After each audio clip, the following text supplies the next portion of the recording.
Look at the top right of your screen. In what world did I learn how to play first-person shooters with a hand placement that puts my pinky finger on A, my ring finger on W, and my middle finger on D, with the control button actually being hit by reaching my thumb completely under my hand? And sometimes I even have to slide my fingers over so I can hit shift and keep moving in order to just simply sprint. Seriously, I'm pausing the video for a second. If you're watching this on a computer, take a moment, put your pinky on A, ring finger on W, middle finger on D, and pointer finger on F. Then put your thumb on spacebar and try to move that thumb all the way to control. That is how I crouch. That is how I play first-person shooter games.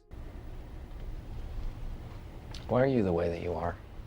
It's an abomination, and I'm almost embarrassed to show off my hand placement to the world, but that's what happens when you learn keyboard placement during a 5th grade typing class way back in the early 2000s, all thanks to Mavis Beacon Teaches Typing. I didn't realize the ramifications of that class would go on to cause me, over 20 years later, to look at myself in the mirror and say the words, I'm really going to have to learn how to play first-person shooters on a controller, aren't I? Well, I did, and I'm going to explain why I swapped a controller, the settings I'm currently using on that controller, and also show that after only a week of practice, I can hold my own during multiplayer 6v6 games, have fun in DMZ, and also even clutch out a win in Warzone, all because of controller. Or maybe it's just aim assist? Rotational aim assist is absolutely insane. Once again in MW2, as you can see here. In this video, I'm gonna be showing you guys how to abuse the aim assist. I know there's a lot of memes out there about keyboard and mouse and aim assist and controller players and all this.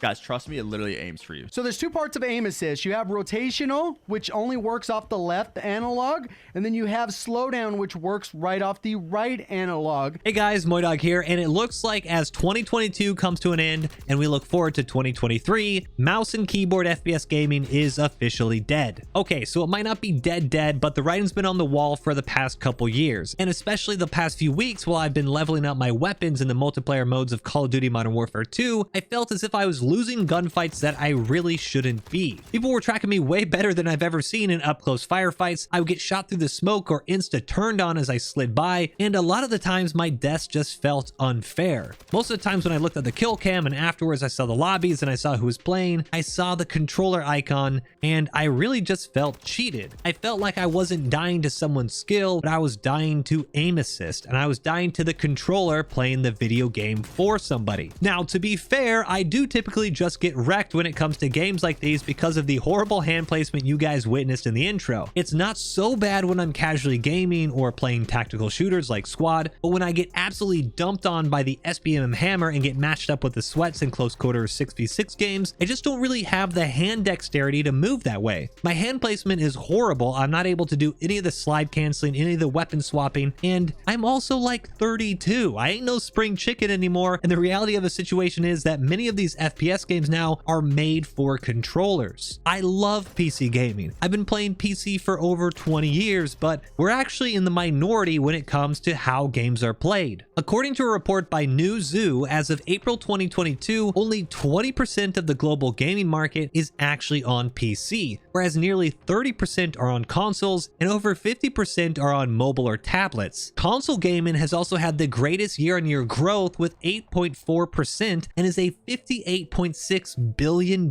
industry. Once the cutting edge of gaming, PC is actually falling behind, and it makes sense that sooner or later we would get hit with technology that would make the console players feel better while playing their games. This is where aim assist comes into play. Now, I don't want to get sucked into the argument of if aim assist is cheating or not, or hey, mouse and keyboard players, you can use your whole arm, so controller players, we of course need some help. And honestly, I used to care, but I've come to the conclusion that this is just really not worth arguing over. Aim assist is here to stay, and if you want more proof, just take a look at professional FPS players competing for prize money. The outliers here are Counter-Strike, which are OG PC games, and that's probably never going to go away. Now, I'm talking about games like Call of Duty, like Apex Legends. These games have been dominated in recent years, all by controller players. Now, when I talk about domination, I don't necessarily mean I'm talking about streamers, since, for example, on Twitch, the biggest streamers are typically those who have been streaming for a while now, and they may trend more towards mouse and keyboard since it was originally a PC-only stream platform. But I believe almost, if not every single player on a professional Call of Duty League team right now plays on a controller. One of the best shots in both Call of Duty and Apex is Aiden, who also uses a controller. TP is a Call of Duty pro con streamer, and he also uses a controller. Nick Merckx, who has played Warzone but is more known as Apex Legends, plays on a controller. Nadia, who is arguably the largest female content creator for Call of Duty, plays on a controller. Scuff controller sponsorships are everywhere, and with the market leaning heavily towards console players, of course it makes sense to make games where the biggest audience will have fun. That means a console player's experience has to be good, so that way they don't get absolutely dumped on by mouse and keyboard players. Now, I like to consider myself a good shot when it comes to first-person shooters, but after a few days in Modern Warfare 2, I really just threw in the towel. I'm not gonna lie, I was complaining a lot, and eventually I just looked at myself and I said, you know what, if you can't beat him, just join him. And I decided for the first time in my life to play a first-person shooter multiplayer game with a controller. It felt dirty, it felt wrong, but I went for it. And I'll have to say that it's a learning curve. Those of us who play mouse and keyboard think that aim assist just simply aims for you, but that's not true at all. I originally went into this thinking, all right, I see the videos, I see the GIFs, I see the TikToks, I see all this evidence that just shows aim assist is essentially aimbot, but no, it's not.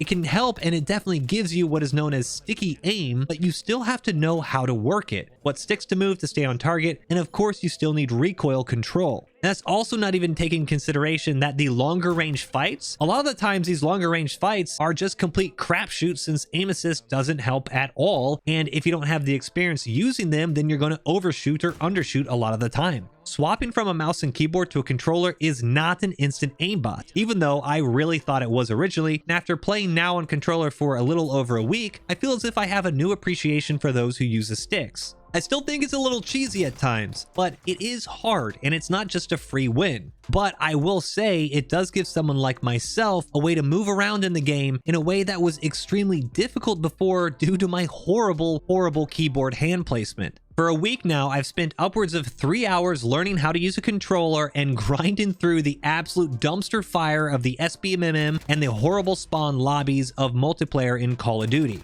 Now, although I don't feel like I'm anywhere near where I want to be in compared to my skill with a mouse and keyboard, I feel as if right now I can actually be slightly competitive in multiplayer games, and especially, or surprisingly, in Warzone 2.0. Now, I still miss a lot of shots, so let's be honest here. I'm learning. This is years and years of mouse and keyboard going out the window, and I'm taking a week's worth of controller experience up against people who have probably played the original Call of Duty Modern Warfare on a controller. In saying that though, if I can close the gap and I can just use the sticks and keep my aim slightly on target, the sticky aim will actually almost suck the bullets into the body, and I can kill somebody without them even realizing that I'm turning on them. Obviously, the controller is doing the work. Obviously, it's aim assist, and obviously I am not 100% doing it, but if I'm not moving the sticks properly, and if I'm not getting myself in a position that aim assist can kick on, then I'm dead. It isn't a free win. And once again, I'm not saying it's necessarily as skillful as a mouse and keyboard, since that is fully on you and there is no aim assist, but it is just definitely not a freebie win. So with these settings, I've spent a good solid day getting absolutely wrecked.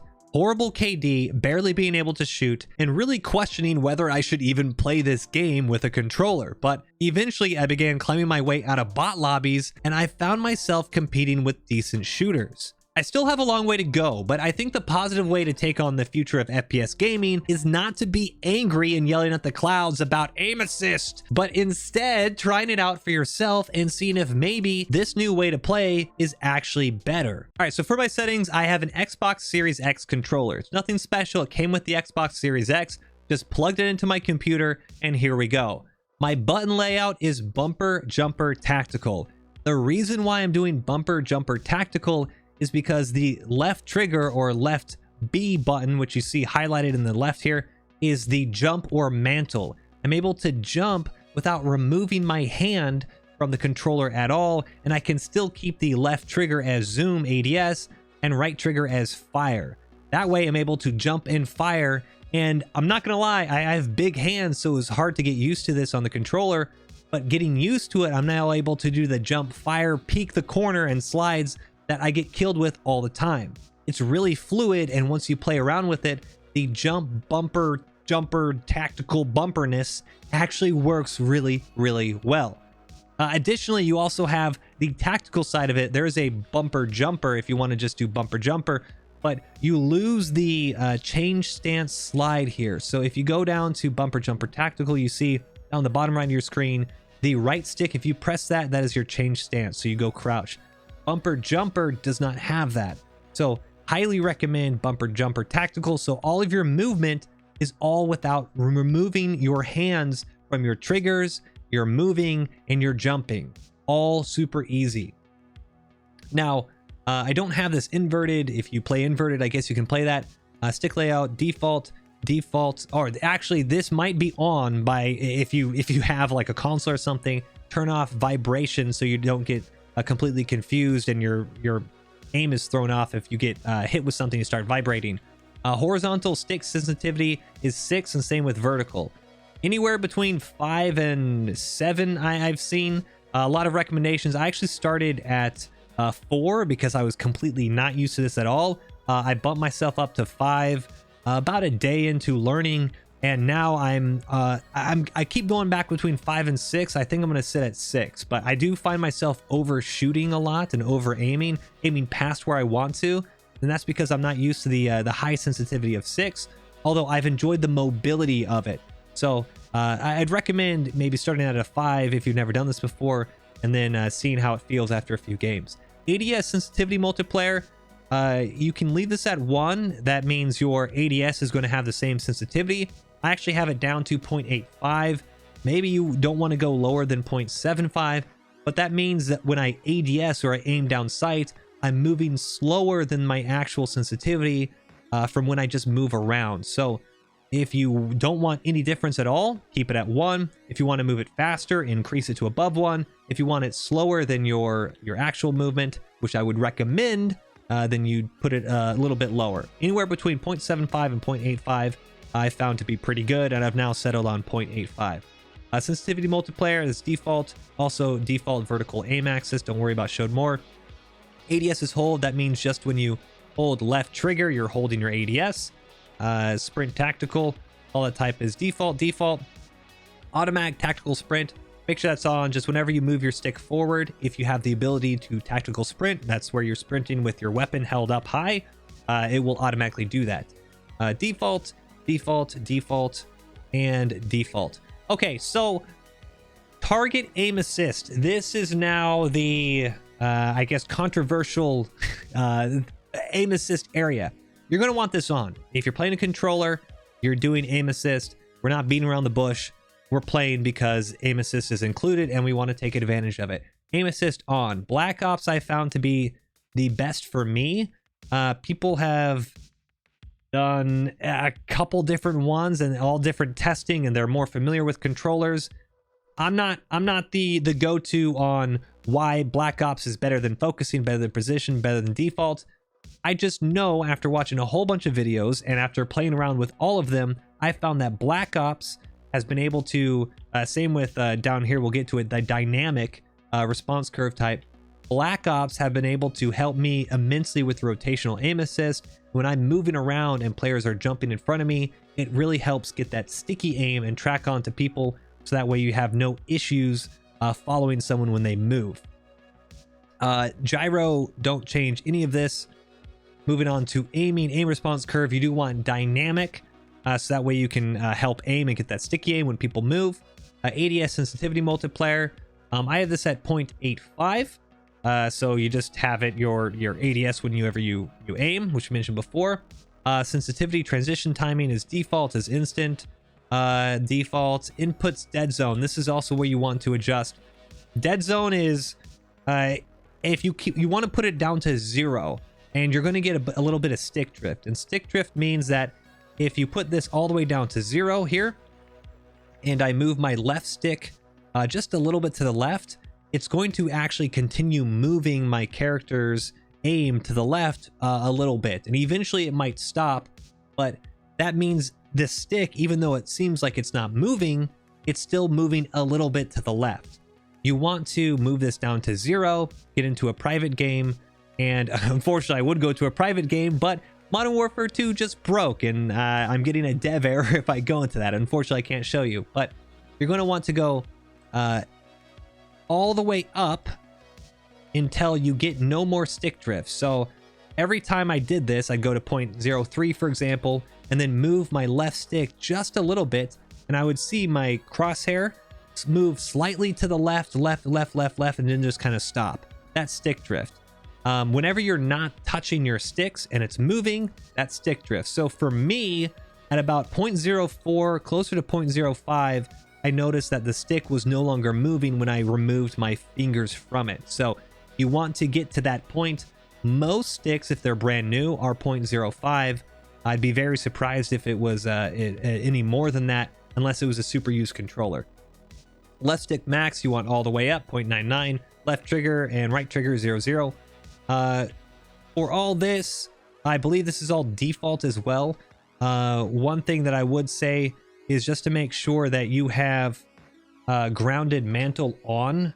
If you don't have this on, you actually have to jump first before you mantle, which can be a bit annoying. It feels like you can never mantle. Your guy never grabs onto something because he's waiting to jump. So make sure that's on. Everything else, I believe, is default. So yeah, it's all just kind of vehicles and stuff like that. So biggest thing, make sure you really focus on your sensitivity, your ADS sensitivity multiplier, which we mentioned a couple times, and play around with this. I would honestly play around for a few games without changing anything, and then really take a look and start tweaking one or two things at a time. Don't just change everything at once because you don't know what worked and what didn't. But I would start for maybe, you know, a 5 sensitivity, and then move it up, move it down, and just see how you go. It's going to take a while, but it's 100% worth it.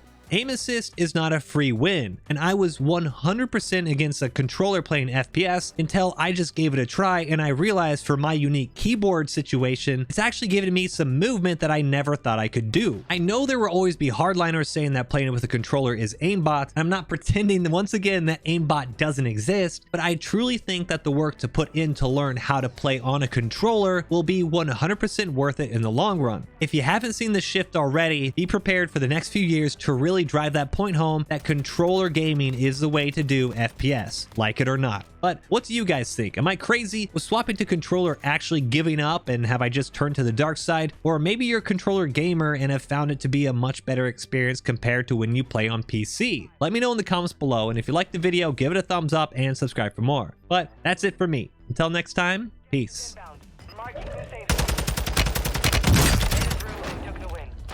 Oh, dude! There we go! One-on-one. Let's Nice. freaking go, dude. Very nice. There we go. Dude, that was a legit ending, too.